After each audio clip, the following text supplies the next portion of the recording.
नमोवा। मालविका राज जोशी, एक brilliant girl with exceptional skills in mathematics and computer programming.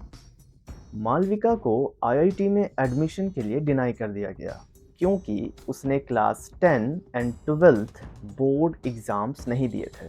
लेकिन इस लड़की के स्टोरी ने एक नया टर्न लिया जब एमआईटी में इसे एडमिशन मिली, वो भी स्कॉलरशिप में। वाओ!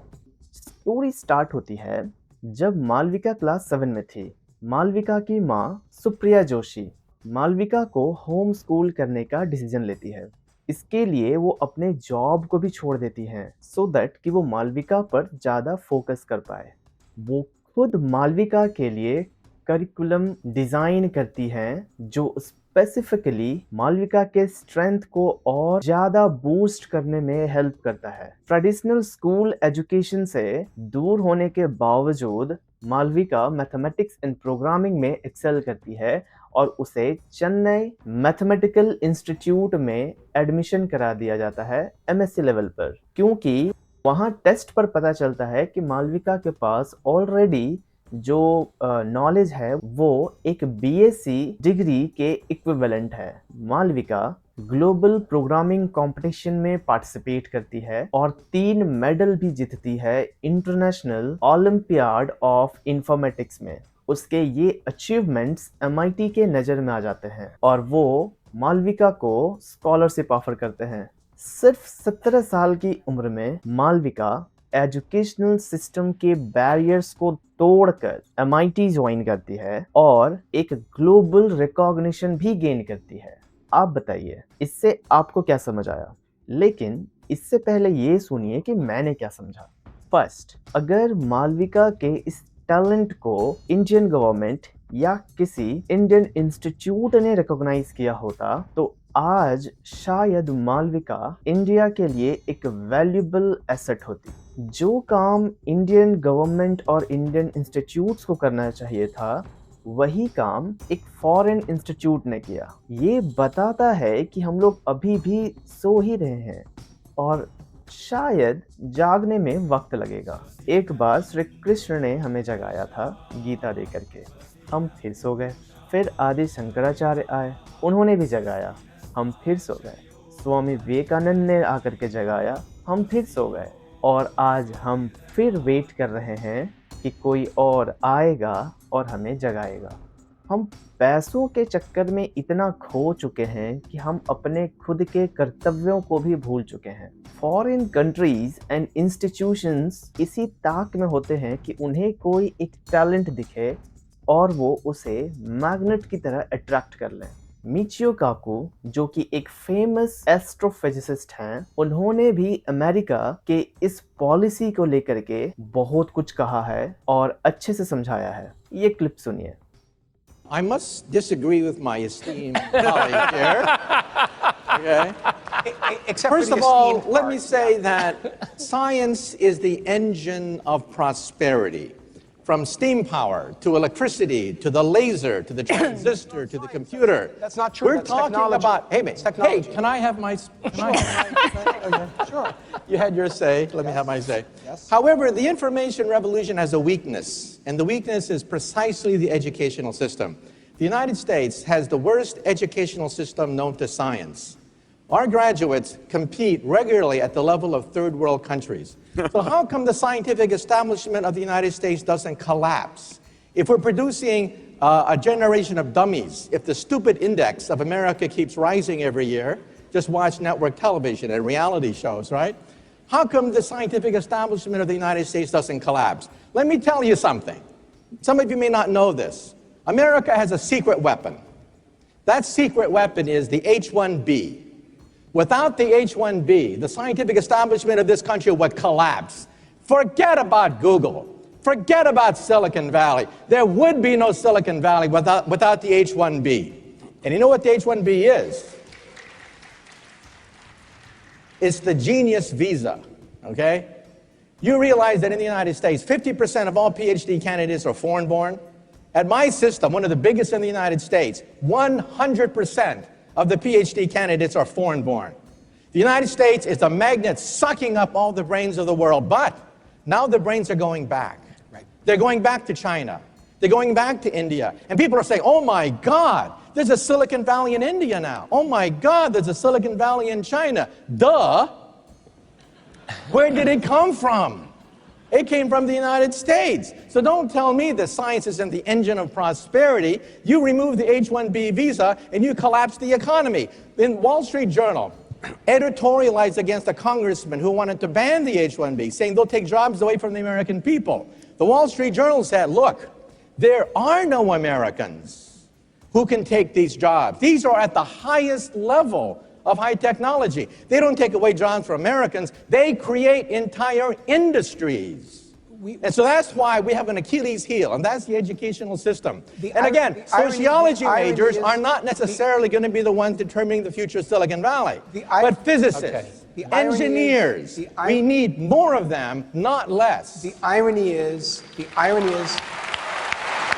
सेकंड, ये हमारी शिक्षा प्रणाली पर एक बहुत ही बड़ा क्वेश्चन मार्क जनरेट करती है। ये उसकी इनएफिशिएंसी को दिखाता है। अगर हमारा एजुकेशन सिस्टम सही होता तो मालविका की माँ को जॉब छोड़ने की नौबत नहीं आती और ना ही उन्हें मालविका के लिए स्पेशल करिकुलम डिजाइन करना पड़ता। थर्ड, ये सिचुएशन हमें आने वाले फ्यूचर के लिए रेडी होने के लिए कह रही है। जो काम मालविका के पेरेंट्स ने किया, वो काम अगर ये सोसाइटी ने किया होता तो क्या ही बात होती। पहले और आज के एजुकेशन सिस्टम में क्या अंतर है? सबसे ज़्यादा इम्पॉर्टेंट चीज़ जिसे नेग्लेक्ट करना मतलब तबाही को चुनौती देना, और तबाही का आना तय है। एंड ऑलरेडी हम ये अपने आँखों से देख रहे हैं। Commercialisation of education. एजुकेशन की जिम्मेदारी सरकार की होनी चाहिए, गवर्नमेंट की होनी चाहिए। एजुकेशन प्राइवेट प्लेयर्स के हाथों में देना सिर्फ रिस्की ही नहीं, बहुत ही डेंजरस है, और ये हम अपने आंखों से देख रहे हैं। प्राइवेट इंस्टीट्यूशन सिर्फ और सिर्फ अपने प्रॉफिट के लिए काम करते हैं, नथिंग एल्स। मैं आपसे एक क्वेश्चन पूछता हूँ। आप अभी पढ़ रहे हो, आपके माता पिता आपको बहुत ही मेहनत करके पढ़ा रहे हैं, आपका खर्च उठा रहे हैं। आपके पढ़ाई में लगभग 20 से 25 लाख तक का खर्च उन्होंने खुद उठाया है, और फिर आपको एक अच्छे पोजीशन पर ला करके खड़ा कर दिया। ऑफ कोर्स मेहनत आपने करी है, लेकिन उसे साकार करने में आपके माता पिता ने सहायता की है। तो अब जब आप एक अच्छे पोजीशन पर हो तो आप जो अर्न करोगे उसका क्या करोगे? ऑफ कोर्स आप अच्छा लाइफस्टाइल जीना चाहोगे, अपने माता पिता को एक अच्छा लाइफस्टाइल देना चाहोगे, उन्हें थोड़ा आरामदायक जीवन देना चाहोगे, उनकी केयर करोगे, अच्छे से सेटल हो जाओगे, अपने पार्टनर पर ध्यान दोगे, अपने बच्चों को एक अच्छा परवरिश देना चाहोगे जैसा कि आपके माता पिता ने किया, अपने बच्चों को सपोर्ट करोगे, है ना?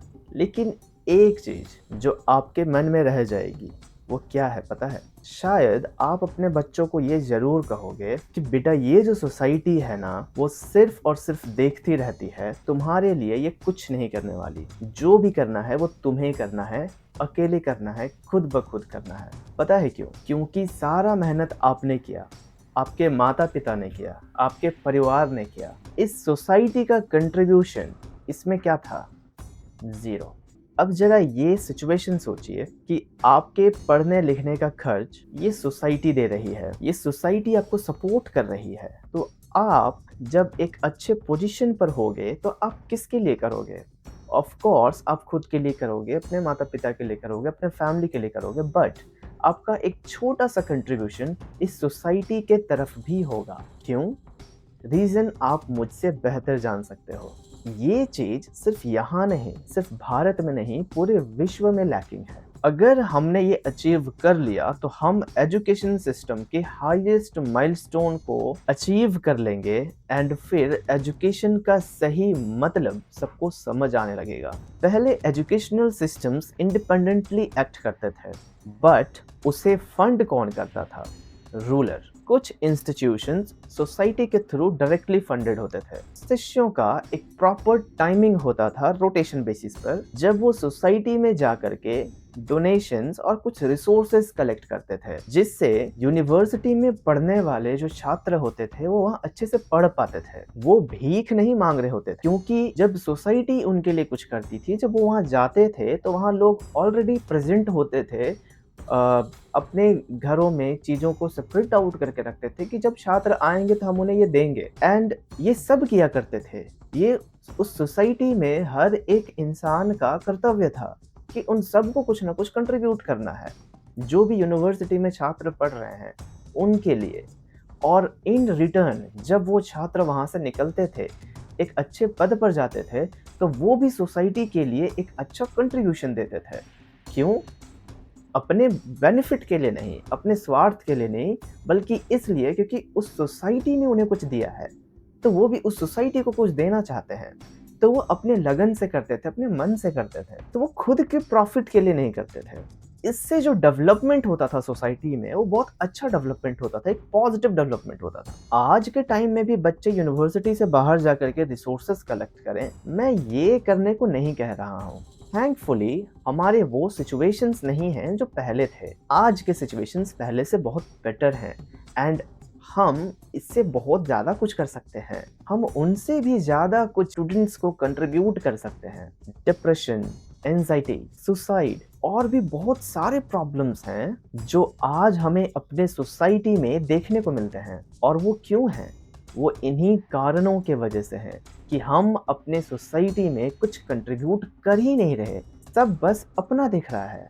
We are contributing nothing to this society. मैंने ऑलरेडी अपने छोटे से अकेडमी पर ये मॉडल इम्प्लीमेंट किया है और भी बहुत सारी चीज़ें हैं जो मैं भी यहाँ पे तो नहीं बता रहा, बट वो इम्प्लीमेंट कर रहा हूँ। सोसाइटी पर एक चैप्टर पढ़ा करके छोड़ देना सोशल एजुकेशन नहीं कहलाता है। सोसाइटी क्या है, ये फंक्शन कैसे करती है, इसका इम्पोर्टेंस क्या है, किस तरह सोसाइटी को बिहेव करना चाहिए, किस तरीके से हम सोसाइटी को हैंडल कर सकते हैं, इन सारी बातों को हमें केस स्टडीज के साथ समझाना चाहिए और इन सब का इम्प्लीमेंटेशन अति अनिवार्य है।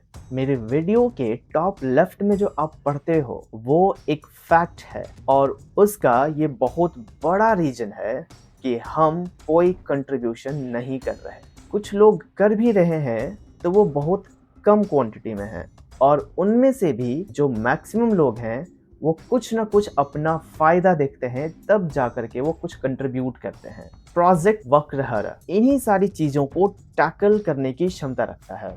मेरा विजन प्रेजेंट जनरेशन के लिए है, ये फ्यूचर जनरेशन के लिए है, आने वाले अगले 10 जनरेशन्स के लिए है और उसके भी बियॉन्ड है। मेरा मिशन है एजुकेशन को डीकमर्शलाइज करना। Please help and support this cause. It's not the amount that matters, it's just the intention of bringing a change. दानम धर्मस्य वर्धनम पुण्यम सुखस्य कारणम तस्याह साक्षात्कारम ही यह सदा यत्तममं ददाति। दान धर्म का वर्धन है, पुण्य का कारण है और सुख का स्रोत है। जिसके मन में सच्ची नियत हो वह जो भी देता है वही सर्वोत्तम होता है। आशा करता हूँ कि यह वीडियो आपके लिए प्रोत्साहित भरा हुआ होगा और आपको आपके सही मार्ग तक लेकर के जाएगा। धन्यवाद।